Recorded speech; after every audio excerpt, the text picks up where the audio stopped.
ইসলামী রাষ্ট্র কায়েম করে সম্মানিত থেকে আজকে যে সময় বাংলাদেশ জামাত ইসলামের সবচেয়ে মুখ্য ভূমিকা হচ্ছে বাংলাদেশের কল্যাণে, সেই সময় বাংলাদেশ জামাত ইসলাম তুলে চন্দ্রমুখী ষড়যন্ত্র শুরু হয়েছে।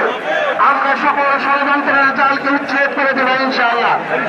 আজকে আমি একটা আহ্বান রাখতে চাই, বাংলাদেশ জামাত ইসলামের পক্ষ থেকে যে জোরালো দাবি, এজেমা জাহিরের মুক্তি, বাংলাদেশ জামাত ইসলামের নিবন্ধন এবং বাংলাদেশ জামাত ইসলামের প্রতীককে ফিরে দেওয়া, এ দাবির সাথে সরকার ঐক্যমত পোষণ করে দ্রুত সময় আমাদের নেত্রীকে মুক্ত করে এবং বাংলাদেশ জামাত ইসলামের নিবন্ধন এবং মার্কাকে ফিরে দেওয়ার একটা আহ্বান জানাচ্ছি।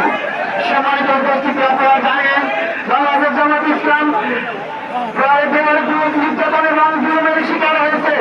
এই জুলুমের শিকার যারা হয়েছে আমরা এই প্রতিবাদের মাধ্যমে জাতীয় সরকারের সফলতার আইনকে বাতিল করে এদেশে ন্যায় প্রয়োজন এবং মানুষের কল্যাণের আইন পাশ আহ্বান রেখে আমার কথা এখানে শেষ করছি। আসসালামু আলাইকুম ওয়া রাহমাতুল্লাহ।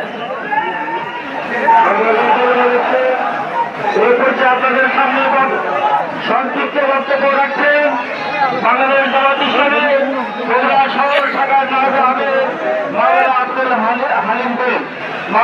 হালিম ভাই। আসসালামু আলাইকুম ওয়া রাহমাতুল্লাহ।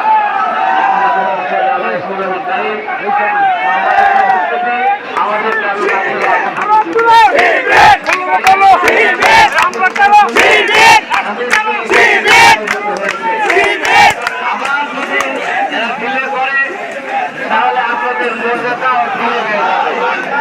আপনাদের অস্তিত্ব নিয়ে এখানে সংকট হতে পারে।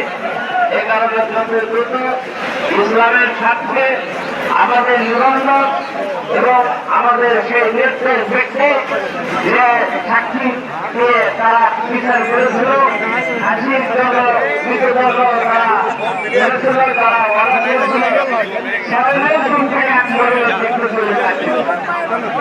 এইরকম তামাশার বিচার একটা প্রতিফলন মতো একটা বিচার কার্য করে হাসি করা দেওয়া যায় না, সম্ভব হয় না।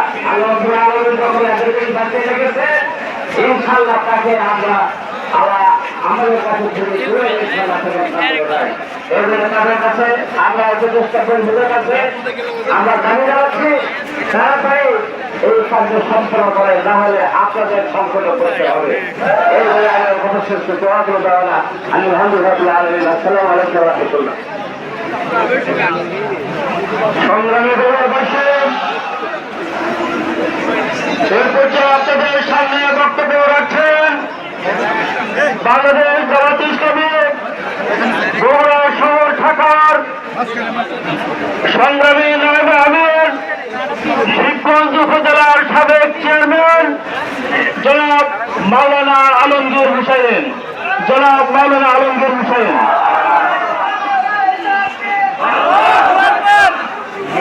আলহামদুলিল্লাহ ওয়াহদা ওয়াসসালাতু ওয়াসসালামু আলা মান লা নাবিয়্যা বা'দা, আম্মা বা'দ।